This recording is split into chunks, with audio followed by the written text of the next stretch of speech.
জনপ্রতিনিধি যদি পুজোয় কোনো ব্যবস্থাপনার খরচ বা নিরাপত্তা দেন, যেহেতু যিনি জনপ্রতিনিধি তার এলাকায় বিধর্মীরা থাকে, সেক্ষেত্রে এটা বৈধ বা ইসলামের দৃষ্টিতে কী হবে?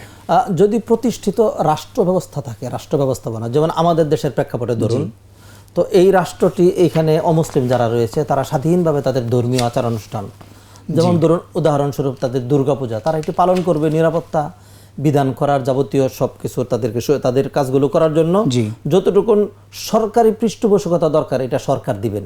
সেক্ষেত্রে পুলিশ সেগুলি দেখাশোনা করবে।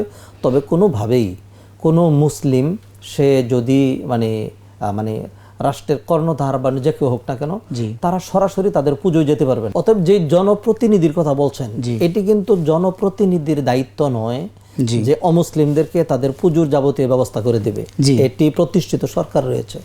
অতএব তিনি তার অর্থ করে যাবতীয় সবকিছু দিয়ে পুজোর যে সহযোগিতা করা, এটি তিনি করতে পারবেন না, এটি তার জন্য জায়েজ নেই।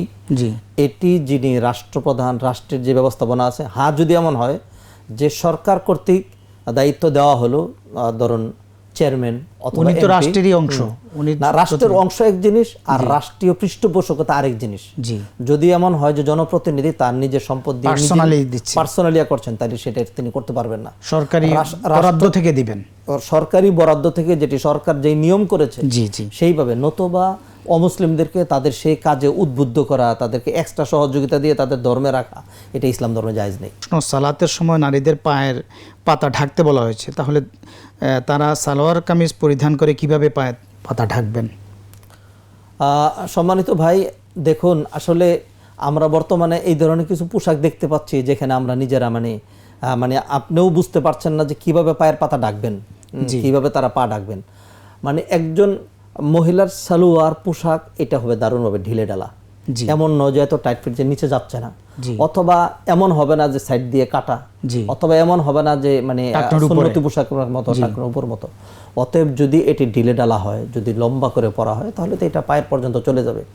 আর যদি এমন হয় যে হ্যাঁ সেলোয়ারের যেখানে শেষ অংশটা এটা ৮-৬, তারপরেও তো সেলোয়ারটা এতটুকু বড় হবে যে সাইড দিয়ে কাপড়টা ঝুলে নিচেটা ঢেকে যাবে। অতএব সালোয়ারকে যদি তার অধিকার আদায় করে সালোয়ারকে বানানো হয়, অথবা শাড়ি যদি শাড়ির মতো করে পরা হয়, অথবা যে কোনো পোশাক মহিলাদের, এগুলো যদি তার হক আদায় করে পরা হয় তাহলে সমস্যা নেই। আর না হক আদায় করে যদি কেউ করে, তাহলে যে কোনো পোশাকই পরুক না কেন, বুরকা পরেও অনেকের পর্দা কিন্তু ঠিক মতো। মূলত পায়ের পাতা ঢাকতে হবে, যেভাবে হোক তিনি ঢাকবেন, ওইটা পোশাকের দোষ দিয়ে তো আর বাঁচা যাবে না।